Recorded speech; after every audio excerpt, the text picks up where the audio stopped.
Welcome to Speaking from Experience from the team at CorticoX, an experience-led transformation firm helping companies unlock growth by aligning strategy, technology, and human-centered design. I'm Len Devana. In this series, I sit down with leaders who don't just talk about experiences, they've built them, they've led them, and they've learned from them. These are the real stories behind great experiences.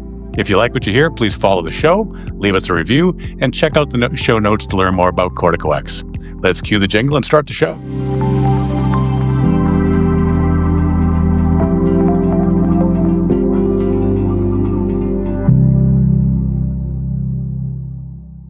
Today's guest is someone whose work you've probably admired, whether you know it or not. Derek Jenkins has shaped iconic cars for brands including Audi, Volkswagen, Mazda, and now Lucid Motors, where he's redefining what the future of sustainable mobility looks like. From designing the legendary MX-5 Miata to leading the creative vision behind the Lucid Air, Derek's career is a masterclass in automotive innovation and design. Derek, thanks for joining us today, and welcome to Speaking from Experience. Thanks for having me. Looking forward to it. Let's get right into it, friend. You have had a front row seat in shaping some of the most iconic automotive designs across a number of brands. Maybe just step back for us and share what project felt the most personal for you and why. Man, that's a tough question. They're all pretty special in some way, shape, or form. Some are a little easier and smooth. Some are a little more tortured, as you can imagine, and working in a big corporation. Probably one of the ones that stands out in my mind is my first project out of college was a car called the Audi A2, and this is the early '90s, so I'm super dating myself now. And that was the ambition. There was Dr. Piech at the time, a very very famous and influential titan of the auto industry. Desperately wanted to build what was at the time called a 3-liter car, and so that meant something around 90 miles per gallon at the time, and so that was a very ambitious. Audi harnessed its aluminum technology, its efficiency of its diesel technology at the time, and from a design standpoint, it was really, really difficult because the car was fairly compact, but they wanted it to be super spacious and it needed to be super aerodynamic. And so, from a design standpoint, it was a kind of first project out of the gate and a full-on boot camp for me personally. And so I learned a lot from that. I actually think it was a great first project to kind of set me on my way, get a strong dose of reality and the true kind of form and function side of being a car designer. You really had to respect both not only the aesthetic side of it, but really making the car function with very difficult parameters, which you learn early on. The parameters and attributes of a vehicle uh, very much do influence the aesthetic of the vehicle, and that project was the epitome of that. Sounds like that was a thrown right into the deep end moment for you, huh? The full on. But I look back on it fondly now. I think at the time I was like, man, oh man, are they all going to be like this? But it builds your tolerance for really sticking with a program and a vision. Yeah, for full on. Let's back up the clock a little bit more. What was there anything that brought you into automotive design early on? Was there an early particular car or maybe a moment that lit the spark in you? It's interesting because I think it was more of the immersion of growing up in a kind of car household. My father was super into kind of the air-cooled Volkswagen stuff in the '70s. So I was born in 1970. He had like a Baja Bug, and we used to take really great trips to Mexico. And so he'd be pulling the motor out of that and tuning it and upgrading it. And so I was exposed to that in like probably at like 5, 6, 7 years old. As I got a little bit older, I was we were doing motorcycle riding and building mini bikes, and I loved Legos growing up. So I was really into the mechanics of everything, and I was fascinated by that. And then flash forward to my teen years, I saved up and bought a rust bucket of a Volkswagen thing of all cars, which is barely a car. No interior. It was about as basic as you could get, but super cool. And I restored, and I use that term very loosely, in my at 15, and so that kind of set me on my way. I thought I wanted to be an engineer, but I honestly was not as probably not as adept at advanced mathematics to really pull that off. I did like the artistic side of kind of creating, but I didn't consider myself an artist by any means. It was more like I was making my own surfboards and custom paint jobs on my bicycle and things like that. And one of my coaches told me about this school, Art Center College of Design in Pasadena. And he said, "Hey, you should check out this school. They actually teach automotive design." And I was like, "That's a thing, because this is pre-internet. That I knew that cars were designed, but I didn't know that the separation between automotive engineering and automotive design and how that worked." And my mom took me to this. I told her my mom I was interested. I think this was probably 15 years old, and we went up to the school, and I saw what the students were doing, the clay models, the sketches, and I was like, "Oh my God, this is totally what I'm gonna do." And so I think that was really like the aha moment, like, I'm doing this, and I pursued it like crazy ever since. I think we all owe that person the debt of gratitude. I'm glad that path formed for you. Oh, And yeah, yeah. like yourself, I have fond memories of, I think it was a 76, maybe not, a early Volkswagen Bug tinkering rear motor.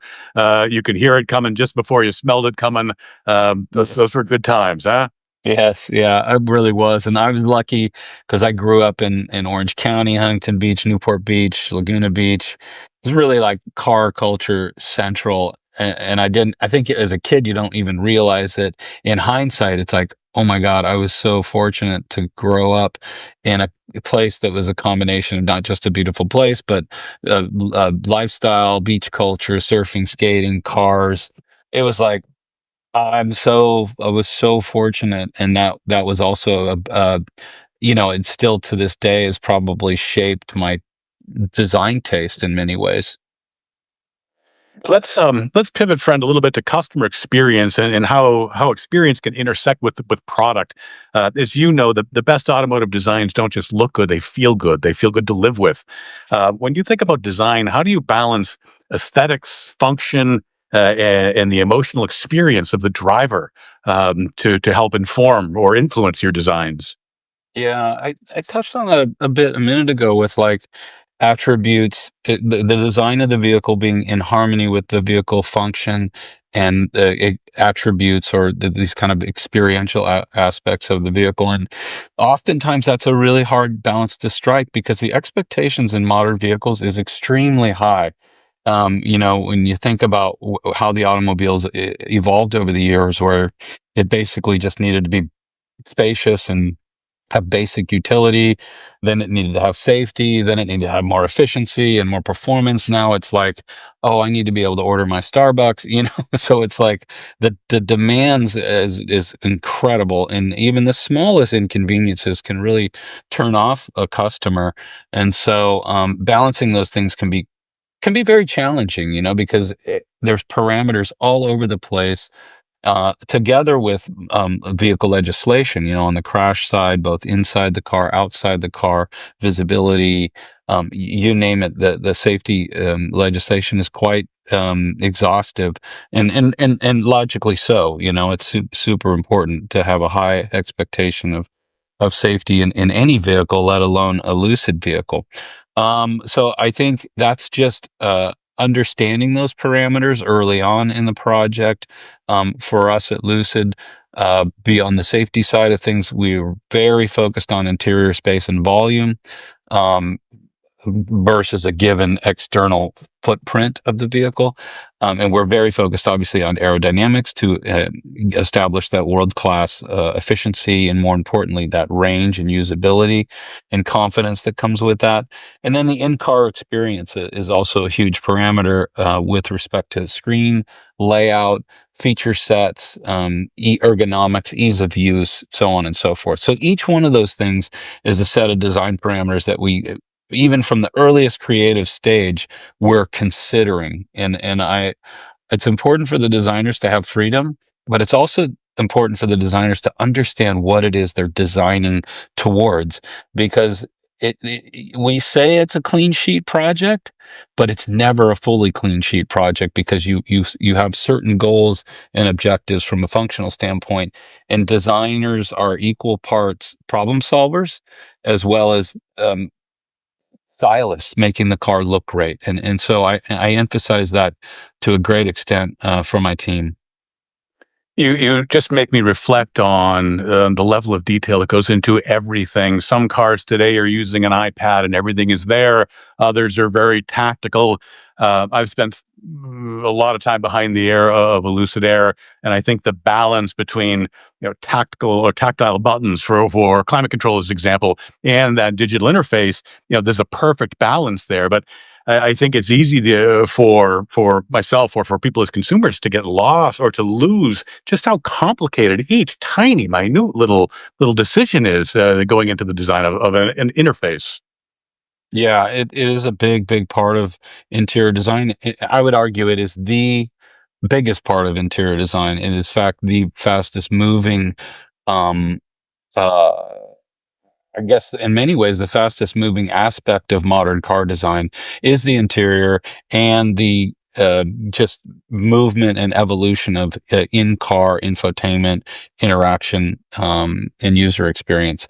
And so, as you're contemplating the vehicle layout, driver-oriented cockpit versus one that's sort of more democratic between driver and passengers, this discussion around the fully digital cockpit versus some combination of digital modern convenience and analog ease of use and intuitiveness, which is very much where Lucid sits, and trying to find that perfect balance of kind of rational ease of use, like volume control, for example. Does that really need to be two little arrows on the screen, or is there some kind of physical interaction on the steering wheel, or in our case, we stick with our roller feature, which is just, you don't even need to look at it to move the volume up and down. It's just super logical, and you'd think, well, what's the big deal there? But you wouldn't believe the feedback we get from people, the fact that we integrated that, and just the overall tactile quality on the interior is really important, because if you eliminate everything from door switches to window switches to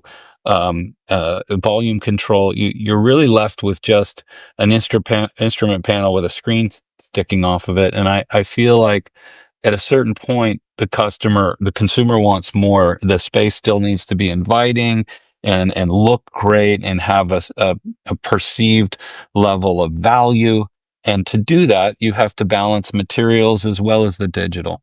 So it's a real challenge, but it's exciting, because the automotive cockpit's evolving so rapidly.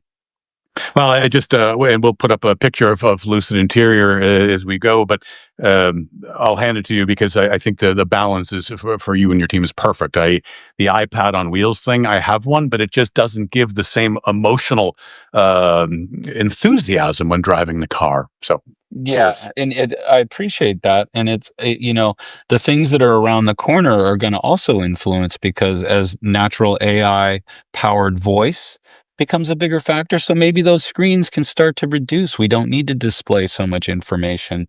Head-up displays are getting more intricate and higher fidelity and three-dimensional and immersive and augmented to reality. There's opportunities there, and so that's ever evolving. So expect a continued rapid evolution in that space.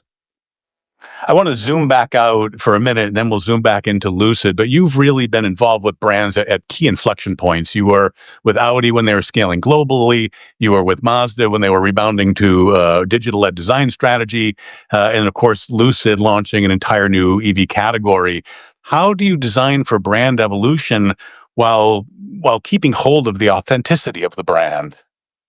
Yeah, that's also a fine balance. I feel like companies are always put a lot of modern companies put a lot of stake in their brand identity, and that can be an absolute gift to have a strong identity and be known for great things. It can also be ridiculously confining depending on how the culture is in a given company and brand, and you can also sit on your laurels too long and not evolve appropriately or rapid enough, especially in times of big change like we're in right now. So I think it's really a big part of what a designer needs to do, because there is no industry, and certainly no place in automotive where design and brand are not synonymous. It is really one and the same, to a great extent. And so I think, I was fortunate to join companies in different cycles, and somehow I always ended up in companies at a kind of a low point, coming in at a low point where it was like a time it was ripe for a degree of reinvention, or at the very least a big change. That was definitely the case when I joined Audi. It was definitely the case when I joined Mazda. And in the case of Lucid, there was no brand identity. So it was each one of them was a form of underdog story, which is how great is that, to be really kind of at a moment where change is accepted, because it's not always that way in big car companies. Sometimes they're flying high, and the last thing they want to do is screw it up, and so that there's a resistance to change, and you do that too long, and then you end up behind. And I've seen that happen as well. So I just think it's about understanding your customer, what you want to be in the world, tomorrow and then in the future, and really setting those parameters, and what makes your customer tick, and move towards that identity. That's the perfect tee up for my next question. So when you set out to create Lucid Air, design Lucid Air, you had a clean sheet, no legacy, no brand legacy. How do you choose where to be daring versus how or where to respect the conventions that a driver expects today? Yeah, a great question, because this was like when I first joined Lucid. This is going back to the middle of 2015. It's almost been 10 years, actually. Oh man, 10 years. Okay. And at the time there was very little of anything mapped out as to what we were going to do, the type of car we were going to do. I know Peter Rawlinson had ambitions to do an advanced sedan project, but the discussion was still open. What we did know is that it was going to be very high tech, very advanced, and it was most likely, as a result, going to have a certain level of price associated with it, which just that discussion alone started to already position us in the marketplace. And so we knew it's more than likely going to have a luxury price tag in front of it. And so, well, what's that advanced high tech EV product, position? Who's that customer? What are we going after? And so you start to define these. Are we this or are we that? Okay, we're this, okay, and then we're going after which customer, and it starts to define itself. And then you start to really dig into, well, what's it going to look like? How big is it going to be? Is it going to be a little more classical? Is it going to be more future facing? If we have ambitions for long range, it's probably going to need to be very aerodynamic. That will have a big influence on aesthetic, and so on and so forth. And it's a process of elimination of decision making. That's why what I said earlier is, where what you're going after, who you want to be, the attributes you want a product to have do affect the way it looks before you even done a single sketch. And that's always something I have to remind uh, people about, because if you're asking me to design a car that does A, B, C, and D, that puts us here aesthetically as a starting point. And it's always an interesting discussion to have, especially with people involved in the process that don't necessarily see, how all that stacks up. And it's it's the responsibility of the designer to really kind of help everybody along in that process. So I'm no expert. I'm going to poke at this a little bit. Something like drag coefficient, and I don't recall the coefficient with Lucid Air. 0.8. Lucid Air is 0.197, so below 0.20, which is remarkable for a vehicle that size, and it is still to date the most aerodynamic sedan. I might even be currently the record holder for production car worldwide. Don't quote me on that, but we had held that, and a few others have taken a crack at it. But for a full 5 passenger with luggage, sport GT luxury sedan to have that drag coefficient's remarkable. And I'm no expert, so do keep me honest. But just for our viewers, EVs are all about efficiency and range. The more aerodynamic, the less resistance, the more range you get. And Lucid is the leader in range. So with that, as Derek, as you suggest, that drag coefficient has certain implications from a design point of view. Does that make design exponentially harder? I think it does, because you're trying to solve for flow and efficiency, and air management, and it that tends to dictate a rounder front end and often a sharper rear end, and just kind of the car tends to. I find I think that's why I tend to take inspiration from aircraft, because aircraft has a certain sleekness and elegance about it, a flushness. There's no superficial air intakes or things that aren't necessary for going fast. And so I that started to become a bit of an aesthetic design ethos. I like things that are very pure and simple and clean and timeless. And I think aerodynamics, if you're true to it, can drive you towards that, and so you end up with something that can be both sporty and elegant, as well as highly functional. And I think that's a great place to live. Now, if you really want to create a vehicle with a very boxy aesthetic and hard edges and hard corners, there's no doubt that does more than likely have negative impact on the aerodynamics. And in some cases, you're not going for efficiency; you're going for robustness or just space, or these types of things that are more associated with trucks and off roaders and things like that. And there's a place where I think Lucid can still find efficiency in aerodynamics, even with that aesthetic, just not to the degree of something that is really has that as a core intention from a design standpoint. Well, as I say, you crushed it. Derek and I worked together in the past. I was at Lucid for a time. I'm in Southern California. Lucid's up in Northern California. And I would commute in a Lucid Air from here to there. That's a 420-mile drive. And I do it on a single charge. And that, as someone who's been driving EVs for 10 years, that is simply game-changing, full stop. It really is. And that's probably, I'll go out on a limb and say it's probably the only electric vehicle in the US right now that you could do that in a real world context, in total comfort. You don't have to hyper mile it or do any kind of crazy driving behavior to achieve that kind of range. Yeah, for sure. Let's pivot, friend, to the Lucid Gravity. So Lucid's entering an entirely new chapter with the recent launch of Gravity, the first SUV, the company's next flagship. From a design and experience perspective, what were the biggest opportunities you saw as you helped bring Gravity to life? What makes it so special for the customer beyond just the amazing specs?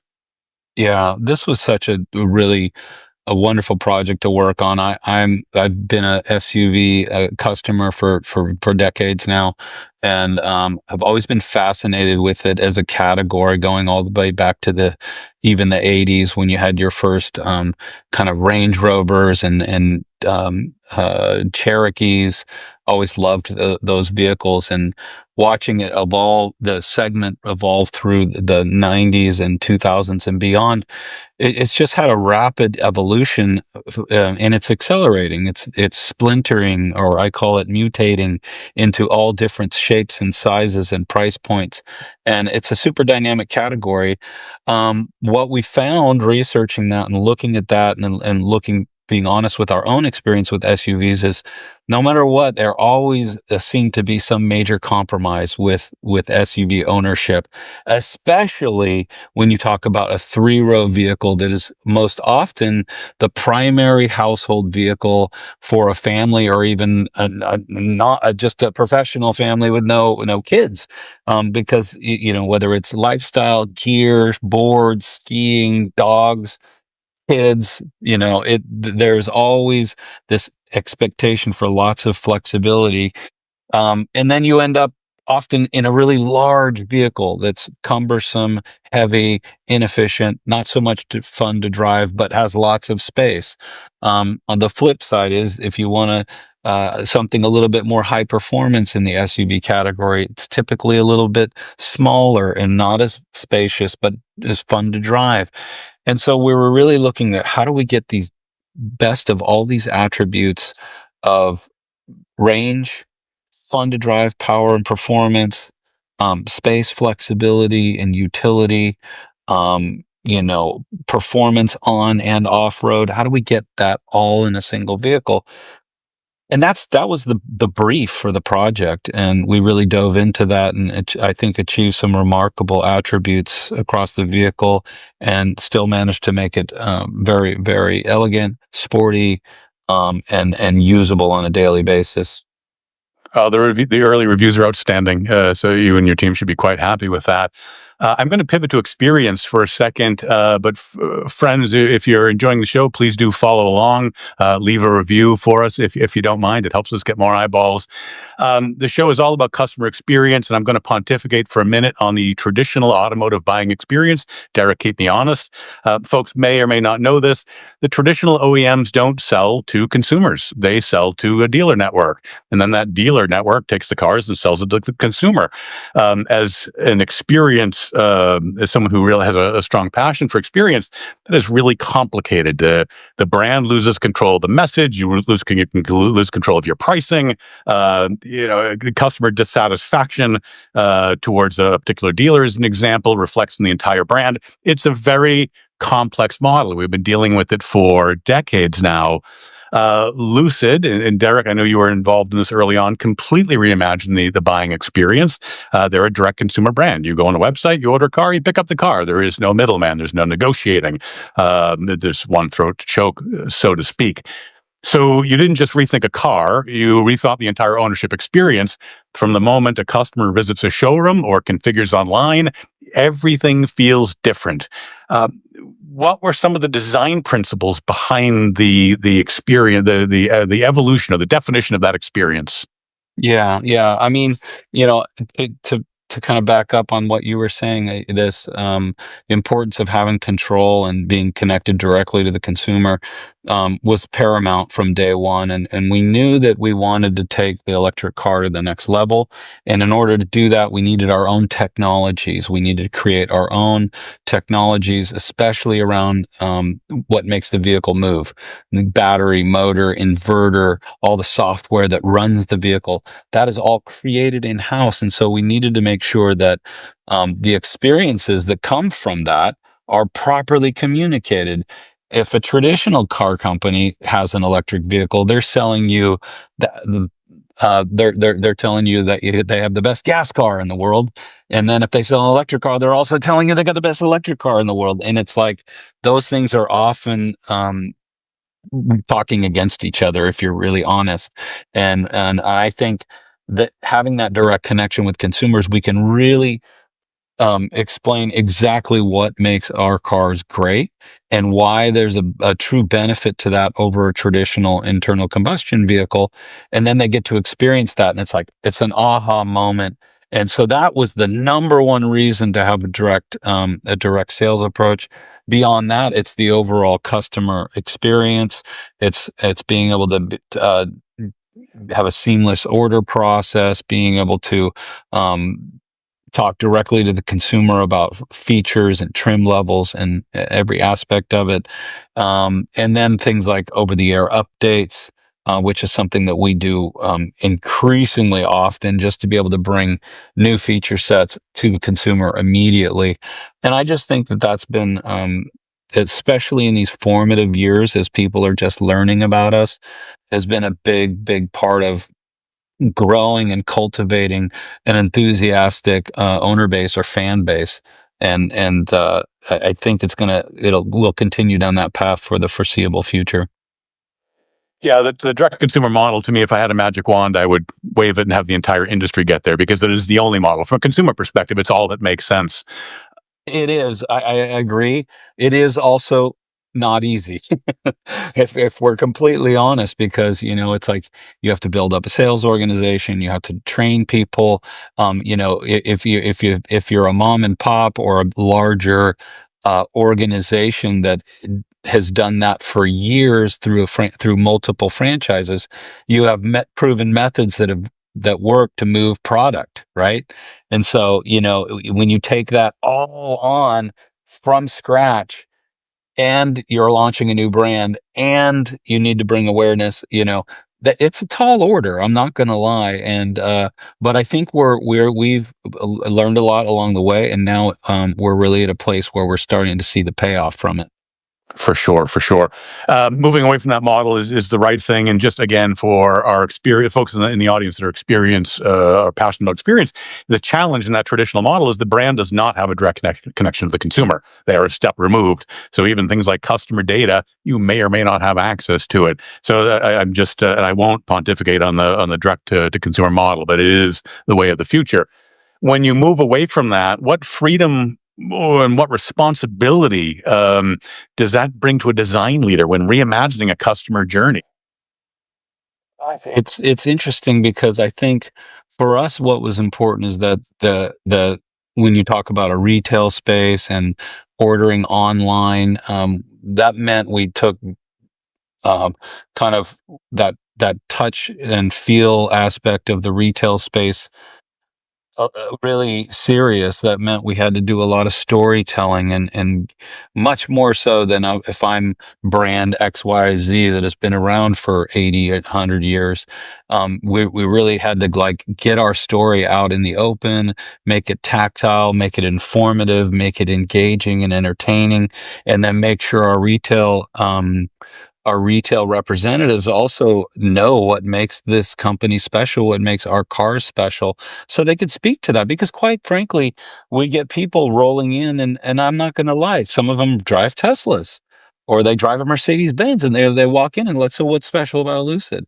And you better be ready to have that answer, and be able to speak to that, not just matter of fact, but with accuracy and I would argue passion, and because it's still an automobile, and that's often a very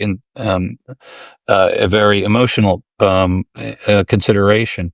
And so I think all of that, a lot of what we're talking about is kind of the methodology and the thinking that we employ to design the vehicle. So there's a natural connection, and of course, the showroom has to look and feel. It has the materiality. There has to be a strong digital component. Things like your configurator, and how do we inform people of what inspired the car? How do we tell people about the technology, and how we achieve that? That's all part of the process. And I think, early on when we first launched, we did a lot with virtual reality to try and make it a little bit more immersive. That had pros and cons, so we've refined that. A lot of things have just evolved, and now that we've moved to a two-car lineup with air and gravity, we're envisioning the evolution as we go to a three-car lineup and a four-car lineup and a five-car lineup. So the studio has to take on a little bit more. So it's fascinating. It's always evolving. And if folks have access to a Lucid Studio, I would encourage you to pop in. Everything from what we refer to as a skateboard, the frame of the vehicle with the motor is on display in many places. Tech talk videos, getting into the motors, getting into the inverters. To your point, the narrative is there, and you simply lose that in the traditional model. Very much so. Yeah. Let's talk about when I first met Derek. The first time I recall fondly, I walked into the design center and he had a VR headset on. And there was a group of folks around him, and he was looking up under something. Come to find out, he was looking under the dashboard of a car. The point here is, I've seen you working in VR, literally designing cars in a virtual environment alongside teams around the world, collaborating in real time. As physical and digital experiences blur, how do you think about design thinking and how it needs to evolve? Yeah, that's a great question. I mean, we're in a time of rapid change, rapid technology change. And so utilizing the latest digital tools, virtual reality, augmented reality, those are kind of givens, and we've been using virtual for 10 plus years now, with a lot of benefit that comes from that. And the technology is evolving rapidly. I think the bigger discussion now is, of course, the bringing, our AI into it. AI design is a huge part of that as well, because that's accelerating what we can do in a given amount of time.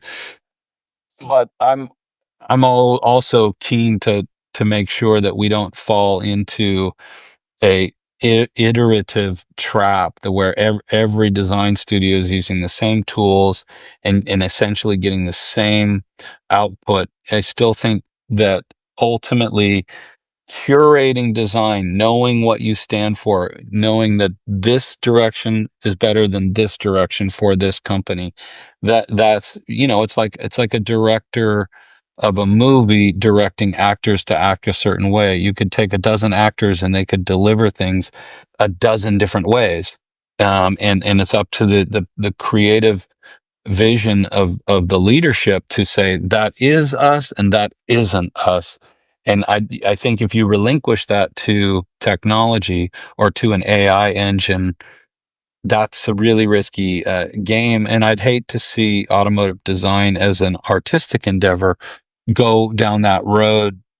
And there's already a lot of homogeneous kind of design going on in the industry as it is, and kind of as it always has been. I mean, every era has its trends and its looks that are define the era. But I still believe strongly in doing design that's appropriate for a brand.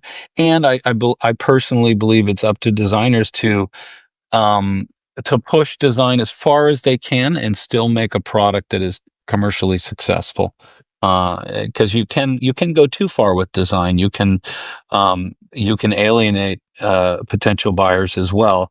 And in the end, if you do that, I think then nobody wins. The design might be provocative, but if nobody buys it, how does that help your company? And ultimately, then nobody sees it in the first place. So you want to do something that has a degree of appeal and success for a given category, and the technology and the tools out there are just meant to help facilitate that.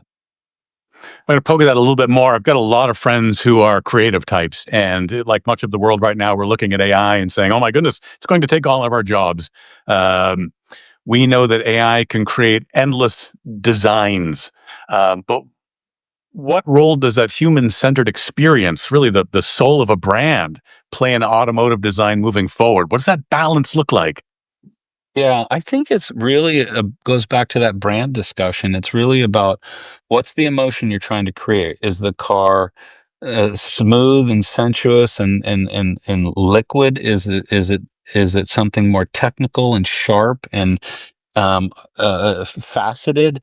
And what's the emotion you want people to see or feel, more importantly, when they look at a given product? And then how do you proliferate that, not just on one vehicle, but across a lineup of vehicles? So even if they're not direct morphed copies of each other, they're at least a family, because that family cohesiveness is what defines a brand. Like, oh, that's a blankety blank, or that's and that consistency is super important, because at the end of the day, we are still talking about brand identity. And it's up to the designers, as I said earlier, not to relinquish that responsibility of what a brand is and isn't, or what a design DNA is and isn't. You cannot relinquish that to the technology. The AIs, if you're relying on the AI to tell you that, then you've lost the battle already. I feel now, if you're confident in what that is and you have that directorial vision, then the AI can be a really powerful tool, because it's like baking it. If you're going to bake a chocolate cake, there's a million and one uh, ways to craft those ingredients, and those ingredients, if you are meticulously using AI, you can craft those ingredients and get an incredibly wide array of exploration. That's what's exciting, because the tool allows you to study not two or three directions, but 50 directions, and you can do it so rapidly that there's no risk to you. There's very little cost, there's very little risk, and the speed is incredible. So what I'm excited about is to take the technology. I have more freedom than ever before, and I can do it in even less time. That's exciting.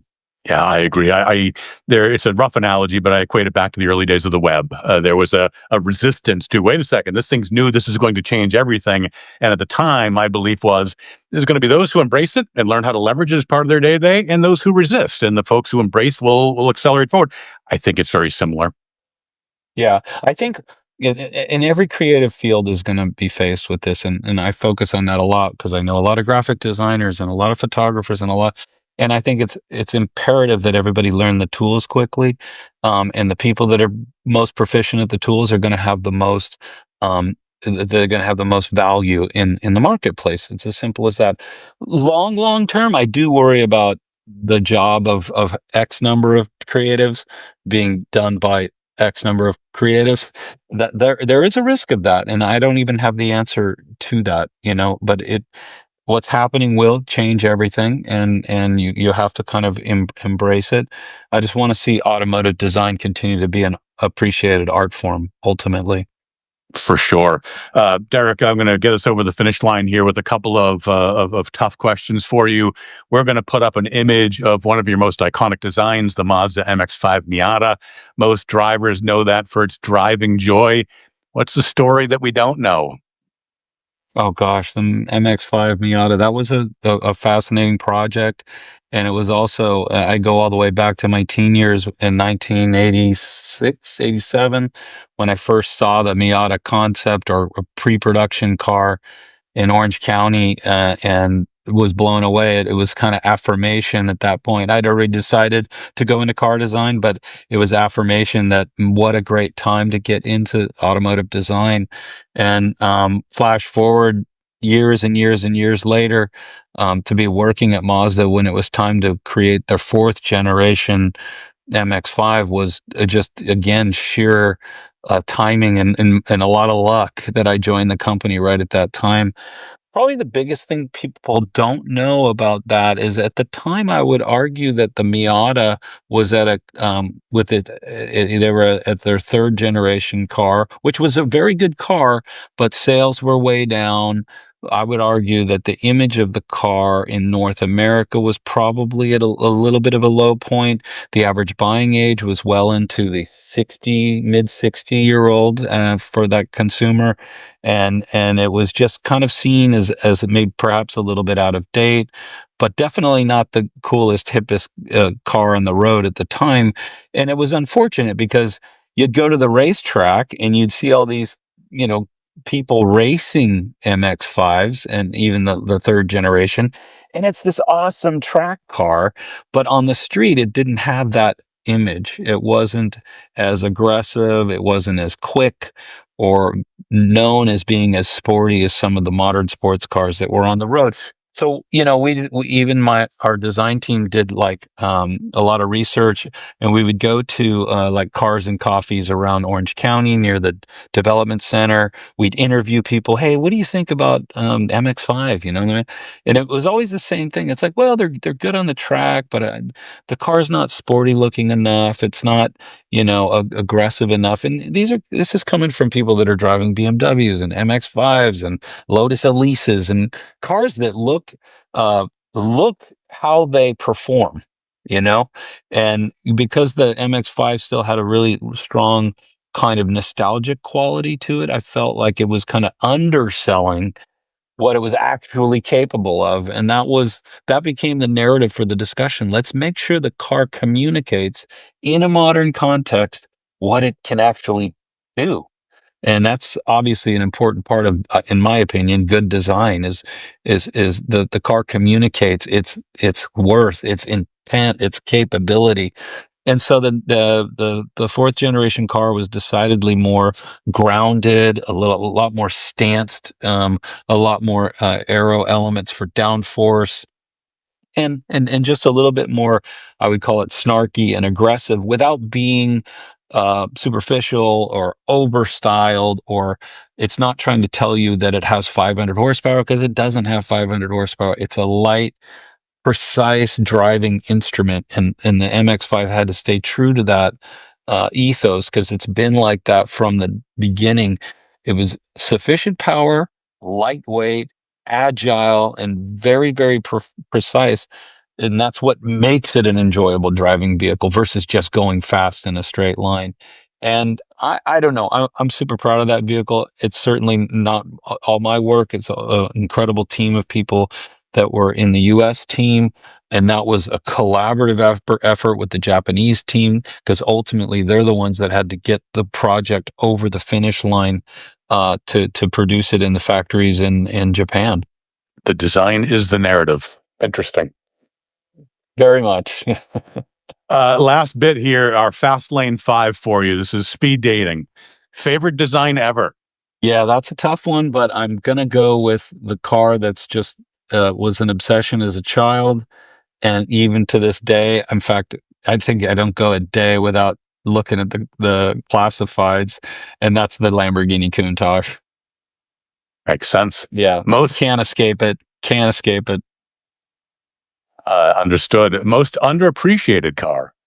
Wow. That's interesting. I mean, I feel like there's been great cars over the years that often that maybe weren't the commercial successes that they could or should have been. I've always been a huge fan of the Porsche 928. You know, I felt like that car's in recent times gotten more appreciation, but a lot of people don't know that car was originally brought to market as the replacement to the Porsche 911. So they were going from a air-cooled rear engine car to sports car to a water-cooled front engine car that was more of a grand touring vehicle. But man, you have to think that car was designed in 1974, 75 and launched in 77, 76, 77. So that car was incredibly advanced considering, you know, a lot of companies were still creating vehicles with bolt-on chrome bumpers. That was one of the first cars with fully integrated soft fascias front and rear. And I can remember, I literally have this thing where my dad and I pulled up behind one of these. I was probably 10, and he was like, "Whoa, look at that," you know, and it's just seared in my mind as like a UFO from another time. And it looked good through the 70s, through the 80s, and all the way through halfway through the 90s when they ceased production. And it's just a great design, and it's lived really, really well. It's super contemporary. Designs that stand the test of time. Very hard to do, huh? Absolutely. Absolutely. Dream collaboration? Oh, that's a tough one too. Gosh. You know, I love motorcycles, and the idea of doing kind of a sports car together with a motorcycle brand, you know, or vice versa. I love these quirky things like three wheelers and stuff like that. So I always loved the idea of doing something like that. So whether it would be a collaboration with Honda motorcycles or KTM or Harley Davidson, stuff like that fascinates me. I'd always like something like that. I would buy that product, whatever it is. Two more, friend. Right? Two more. Exactly. Toughest project ever? Toughest project. You know, I feel like if it wasn't the first project, the Audi A2, then it would have been my most recent project, the Gravity, and both for similar reasons because the attributes, expectations for the attributes and the functional, you know, aspect of both vehicles was set extremely high, which made the design task very difficult. And so I spoke about A2 early on. Gravity was a tough project, really, really tough project to do, and that's maybe why I'm super proud of it, because I think we solved it, and that's always a very rewarding thing. And then when you get the reaction, in this case, the reaction from early customers, or the reaction from the critics, which is like, the experts, I should say, it is exactly what you couldn't have written the headlines better yourself. And it's like, oh man, that's very satisfying. So I would put those two on my list. One brand you'd love to design for. Oh, I think that would have to be still probably Porsche. I think Porsche is a remarkable company that has been meticulously evolved over the years, and always been a fan of Porsche design. I interned at Porsche as a student, and I just think, and I still to this day admire both their old and current designs. And I think to have that kind of consistency over decades like that, and each decade has something special about it that is, and then you see the following that Porsche has, for all of that. It's just I think it's really stood the test of time. Yeah, very iconic for sure. Thank you so much. Before we close, friend, is there anything you'd like to shine a light on? Maybe something you're working on, a theme you're passionate about, or something that we've not talked about today? Well, I would only say Lucid's not standing still. The gravity's going into customers' hands now, but we're hard at work at our new mid-size family of products. So that's us bringing the next generation of vehicles coming down market, more affordable in that mid $40,000 starting price. And stay tuned for those, because that's going to have all the attributes and strengths that people are starting to discover in our Lucid Air and Gravity, but we're going to bring that in at a better price point. And so stay tuned for that stuff. Super excited about those programs. Yeah, Lucid is clearly near and dear to my heart. So for folks that don't know the brand, do check out lucidmotors.com, see a lot of Derek's work, and learn more about the company and the car. Derek Jenkins, thank you so very much for joining us today. Thank you, Len. I appreciate it. Really fun.